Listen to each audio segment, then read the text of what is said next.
오늘이 순직한 해병대 최상병에 49제가 있는 날입니다. 오전에 49제가 했다고 합니다.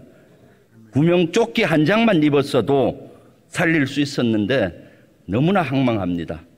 그래서 지난번에 제가 장례식장 가서 군 출신으로서 또 국방위 간사로서 유가족께 죄송하다는 말밖에 나오지 않더라고요. 군에 자식을 보낸 우리 부모들은 너무나 불안해하고 있습니다. 총리님, 유가족이나 국민들께 한마디 하십시오.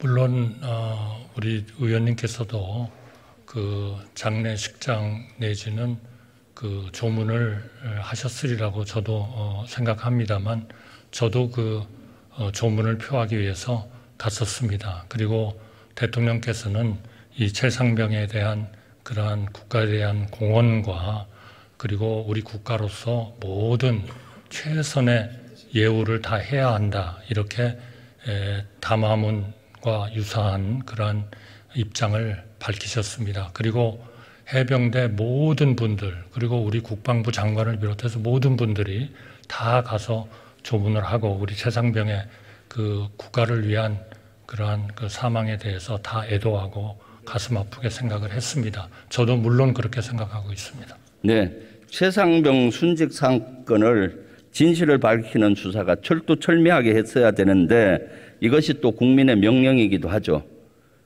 그런데 갑자기 이것이 집단 항명 사건으로 둔갑해 버렸습니다.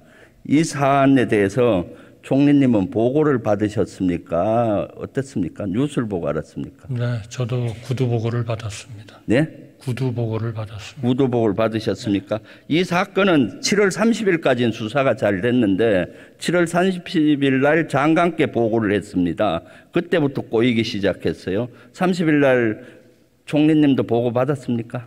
구두 보고 받았습니다. 받았습니까? 네. 그리고 31일이 가장 결정적인 날이에요. 대통령실에 수석 비서관 회의를 대통령이 주관했고 이때 박대령의 증언에 의하면은 대통령이 노발대발하고 장관께 전화했다, 이런 사항도 공유를 받으셨죠?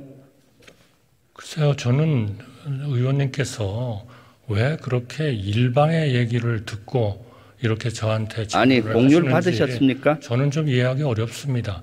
우리 군의 체계라는 것은 의원님께서 누구보다도 잘 아시지 않습니까?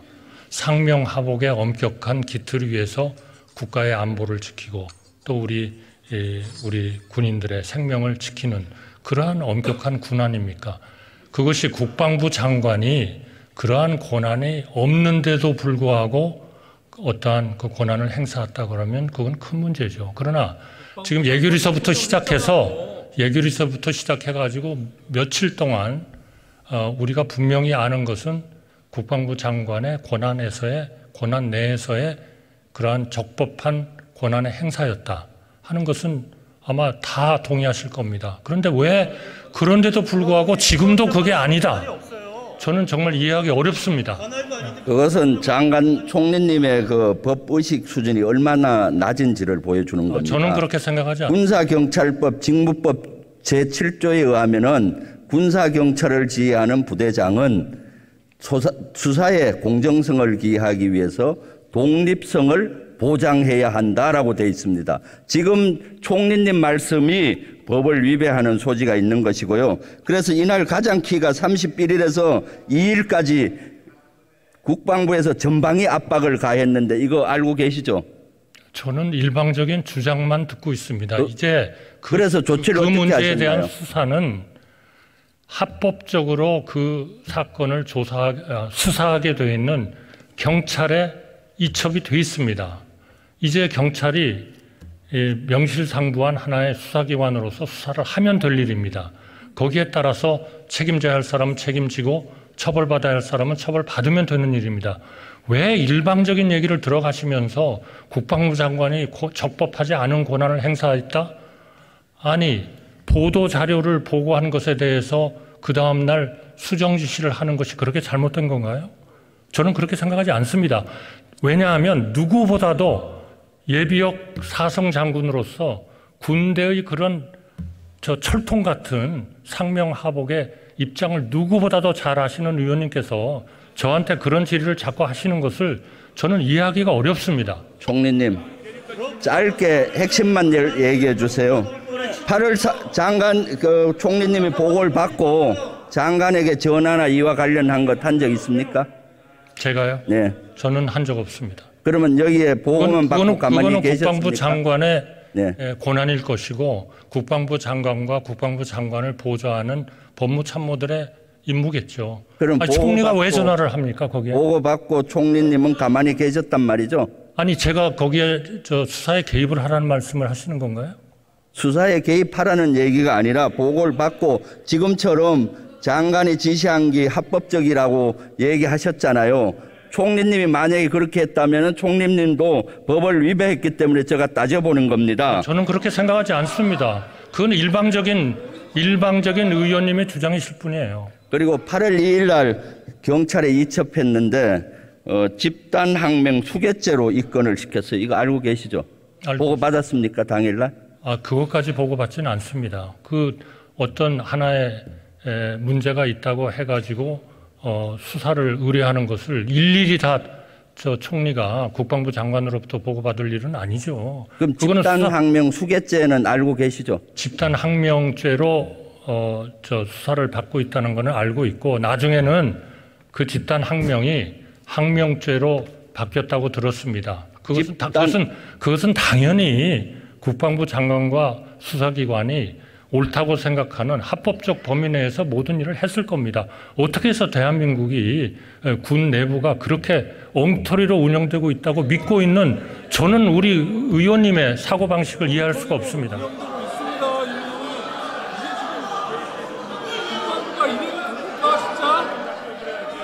조용히 하세요. 집단항명 수괴죄의 원인이 전화를 했는데 세 사람이 전화를 안 받아서 모의하는 것 같아서 집단항명 수괴죄로 하고 집단항명했다는데 그것도 알고 계시죠? 의원님께서 예비역 육군 대장으로서 어떻게 도대체 군에서 그런 일이 일어난다고 생각을 하시나요? 제가 듣기로는 맨 첫 번에는 모두 다 전화를 안 받기 때문에 이거는 집단으로 항명을 하고 있는 거구나라고 판단을 했다고 저는 보고 들었습니다. 그런데 나중에 보니까 수사단장이라고 하는 분이 국방부 장관도 모든 본인이 보고한 안건에 대해서 완벽하게 동의를 하셨기 때문에 이대로 가도 된다. 이렇게 또 거짓말을 한 것 같습니다. 그러니까 그 거짓말에 따라서 부하인 2명은 따른 것이기 때문에 그거는 집단 항명의 범죄에 동일하게 취급할 수는 없다. 이렇게 생각을 하고 집단 항명에서 항명으로 바꾼 것으로 저는 그렇게 보고를 받았습니다.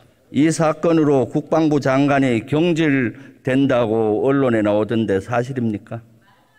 글쎄요. 그런 것을 조사도 되지 않은 상태에서 그런 조치를 할 수 있는지는 저는 제가 그러한 데에 대해서 일종의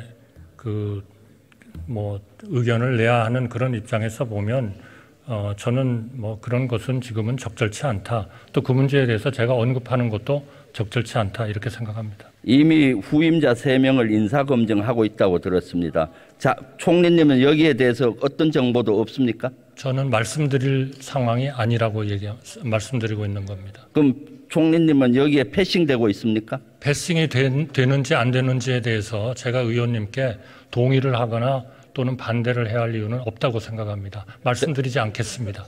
본 의원이 판단하기에 국방부 장관이 대통령 책임을 전부 떠안고 본인이 모든 걸 했다라고 지금 하는 것으로 보여요. 이 사항에서 경질한다면은 토사구팽되는 거죠, 실제. 그런 걸 잘 염두에 두시고 저는 장관을 경질할 것 같으면은 총리도 스스로 이런 총체적인 위기를 지고 사퇴해야 된다고 생각을 합니다.